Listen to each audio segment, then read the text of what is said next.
विद्यार्थी मित्र आणि मैत्रिणींनो, आज आपण इयत्ता 10वी विषय हिंदी लोकभारती फुल हिंदी 80 मार्क आणि हा जो व्हिडिओ असणार आहे हा 10वीच्या इंग्लिश मीडियमच्या विद्यार्थ्यांसाठी आणि 10वीच्या मराठी मीडियमच्या विद्यार्थ्यांसाठी असणार आहे। त्याचं कारण असं आहे की 10वीच्या इंग्लिश मीडियमच्या विद्यार्थ्यांचा हिंदी आणि 10वीच्या मराठी मीडियमच्या विद्यार्थ्यांचा हिंदी सारखाच आहे, फुल हिंदी लोकभारती 80 गुणांचा। तर बोर्डाच्या नियमाप्रमाणे जे काही 25% सिलेबस कपात करण्यात आलेला आहे, वगळण्यात आलेला आहे, त्या पद्धतीने आज आपण आजच्या व्हिडिओच्या अंतर्गत माहिती घेणार आहोत। जसं मी मागच्या व्हिडिओमध्ये मराठी विषयासंदर्भात माहिती दिली होती अभ्यासक्रमाच्या संदर्भात, त्याच पद्धतीने आजच्या या व्हिडिओमध्ये हिंदी लोकभारती फुल हिंदी संदर्भात माहिती देणार आहे। चला तर मग आपण बघूया। 2 इकाया असतात हे तुम्हाला माहिती आहे। तुम्ही जवळजवळ 1-2 महिने झालेले आहेत आता की तुमच्या हातात 10वीचं पुस्तक असेल हिंदीचं। तर पहिली इकाई जी आहे त्या पहिल्या इकाईमध्ये साधारणपणे गद्य विभागामध्ये म्हणजे लेसन्समध्ये पहिल्या इकाईच्या अंतर्गत आपण माहिती घेत आहोत। गद्य म्हणजे लेसन्समध्ये दुसरा जो तुमचा पाठ आहे लक्ष्मी, त्यानंतर 5वा जो पाठ आहे गोवा जैसा मैंने देखा, आणि पद्य आहे म्हणजे पोयम 11वी जी तुमची पोयम आहे कृषक का गान, आणि पूरक पठण म्हणजेच रॅपिड रीडिंग मध्ये 7वा खुला आकाश। हे पहिल्या इकाईमध्ये सेल्फ स्टडीसाठी ठेवलेले आहेत। बघा काय सेल्फ स्टडीसाठी ठेवलेले आहेत म्हणजे स्वयं अध्ययन, हे स्किप केलेले नाही आहेत। हे जे भाग आता सांगितले मी पुन्हा सांगतो।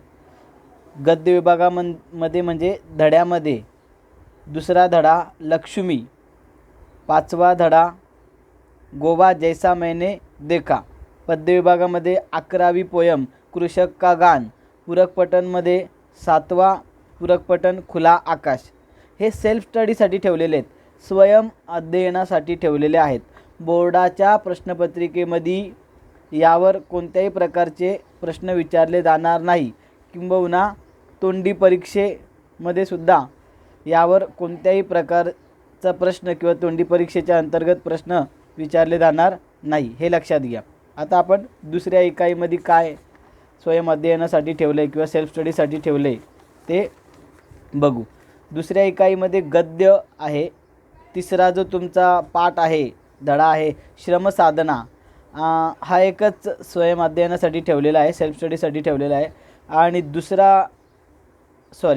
पद्य विभागामध्ये 8वी जी तुमची पोयम आहे अपनी गंध नहीं बेचूंगा, म्हणजे दुसऱ्या इकाईमध्ये एक पाठ एक कविता ही स्वयं अध्ययनासाठी ठेवलेली आहे। पुन्हा एकदा सांगतो, दुसऱ्या इकाईमध्ये गद्य विभागामध्ये तिसरा जो तुमचा पाठ आहे श्रमसाधना तो स्वयं अध्ययनासाठी सेल्फ स्टडीसाठी ठेवला आहे। आणि पद्य विभागामध्ये 8वी जी तुमची पोयम आहे पद्य आहे अपनी गंध नहीं बेचूंगा, हे सेल्फ स्टडीसाठी किंवा स्वयं अध्ययनासाठी ठेवलेले आहेत। आता सविस्तर माहिती सांगतो बघा। पहिल्या इकाईमध्ये आणि दुसऱ्या इकाईमध्ये जे आत्ता मी सांगितलेत म्हणजे लेसन पोयम आणि रॅपिड रीडिंगच्या बाबतीत किंवा गद्य पद्य आणि पूरक पठण, हे जे पाठ कविता आणि पूरक पठण हे स्किप करण्यात आलेले नाही आहेत, वगळण्यात आलेले नाही आहेत। पहिली गोष्ट हे समजून घ्या, हिंदीमध्ये स्किप किंवा वगळणं हा शब्द नाही आहे। हिंदीमध्ये काय आहे का हे धडे तुम्हाला वाचायचे, ते स्वयं अध्ययन शब्द आहे, त्यासाठी काय स्वयं अध्ययन सेल्फ स्टडी इंग्लिशमध्ये बोलतात त्याला, हे तुम्हाला वाचायचे आहेत। पण महत्त्वाची सूचना अशी का बोर्डामध्ये यावर म्हणजे पहिल्या इकाईचे गद्य पद्य आणि पूरक पठण आणि दुसऱ्या इकाईचे गद्य पद्य आणि पूरक पठण, बोर्डामध्ये यावर आधारित कोणताही प्रश्न विचारला जाणार नाही आणि तोंडी परीक्षेला सुद्धा यावर आधारित कोणत्याही प्रकारचा प्रश्न विचारला जाणार नाही. पण एक महत्त्वाची सूचना का ती मी तुम्हाला वाचून दाखवतो आणि त्याचं स्पष्टीकरणसुद्धा देतो. स्वयं अध्ययन के पाठों और उनसे संबंधित प्रश्नों को मूल्यमापन में ना पूछे. इन पाठों में आए भाषा बिंदु, उपयोजित लेखन, अपठित गद्यांसे संबंधित कृतियाँ मूल्यमापन में पूछ सकते हैं. आता मी तुम्हाला समजावून सांगतो की जे पहिली इकाई आणि दुसरी इकाईमध्ये जे धडे, कविता आणि पूरक पठण जे स्वयं अध्ययनासाठी ठेवलेले आहेत बोर्डाच्या प्रश्नपत्रिकेमध्ये आणि तोंडी परीक्षेला कोणत्याही प्रकारचे प्रश्न विचारले जाणार नाहीत. हे स्वयं अध्ययनाचे जे धडे आहेत पहिल्या इकाईमधले आणि दुसऱ्या इकाईमधले.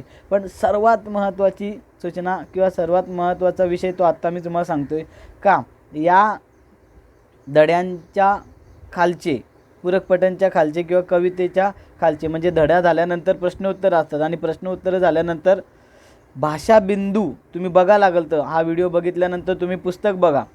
भाषा बिंदू म्हणजे ग्रामर, व्याकरण असं टॉपिक आहे. तर ते जे भाषा बिंदू, ग्रामर किंवा व्याकरण हे एकच आहे, बरोबर. एकच शब्द वापरा कोणता पण. मी तुम्हाला समजवण्यासाठी बोलतो. तर जे ग्रामर असेल भाषाबिंदूच्या अंतर्गत, भाषाबिंदू म्हणजेच ग्रामर, तर भाषाबिंदूच्या अंतर्गत जे काही ग्रामरचे टॉपिक असतील ते मात्र तुम्हाला करायचे आहेत आणि बोर्डामध्ये त्यावर प्रश्न येणार. आणि तोंडी परीक्षेला पण समजा एखाद्या शिक्षकाला विचारायचं असेल तर तो विचारू शकतो. समजलं. म्हणजे धड्याच्या खालचं जेवढं ग्रामर आहे ते वगळण्यात आलेलं नाही आहे किंवा स्वयं अध्ययनासाठी ठेवलेलं नाही. ते तुम्हाला सिलेबसमध्ये येणार म्हणजे येणार, हे लक्षात घ्या. मग भाषाबिंदू म्हणजे व्याकरण येणार आणि त्यानंतर उपयोजित लेखन म्हणजे रायटिंग स्किलचे काही प्रश्न असतील, मग ते निबंधाचे असतील, पत्राचे असतील, तर ते सुद्धा येतील. धड्याच्या खालचे बोलतोय मी. धडा असो, कविता असो किंवा पूरक पठण असो, बघा लागेल. तर मी कालच पुस्तक बघितलेलं आहे. सविस्तरपणे अनेक प्रकार आहेत, संधीचे काही प्रकार आहेत, जेवढे ग्रामरचे टॉपिक असतील तेवढे थोडे आहेत. समजलं. आणि त्यानंतर अपठित गद्यांश धड्याच्या खाली म्हणजे प्रश्नोत्तराच्या नंतर अपठित गद्यांशसुद्धा काही दिले जातात सरावासाठी, तर ते सुद्धा येऊ शकतात. त्याच्यामुळे तुम्हाला धड्याच्या खालचं ग्रामर, रायटिंग स्किल आणि अनसीन पॅसेज जे असतील ते त्याची तयारी करायची आहे.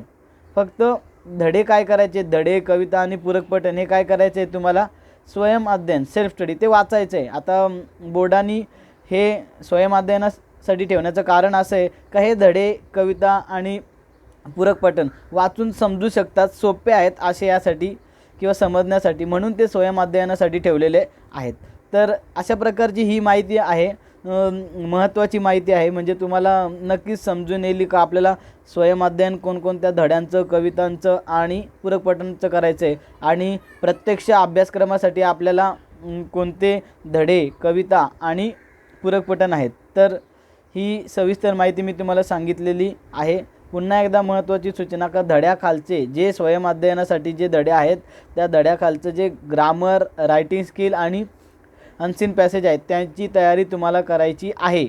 आणि हिंदीमध्ये वगळणं हा शब्द नाही आहे, स्किप हा शब्द नाही आहे. हिंदीमध्ये शब्द आहे स्वयं अध्ययन, सेल्फ स्टडी. हे जे सर्व धडे मी सांगितलेले आहेत म्हणजे लक्ष्मीपासून अपनी गंध नई बेचूंगा इथपर्यंत पहिली इकाई आणि दुसरी इकाईमधली हे सेल्फ स्टडीसाठी आहेत, ते तुम्हाला वाचायचं आहे. समजलं. तर तुर्तास एवढी माहिती देऊन मी येथे थांबतो. काही अडचण किंवा काही समजलं नसेल तर कमेंट बॉक्समध्ये मला ते कळवा. मी नक्कीच तुमची जी शंका आहे ती दूर करण्याचा प्रयत्न करेन. धन्यवाद.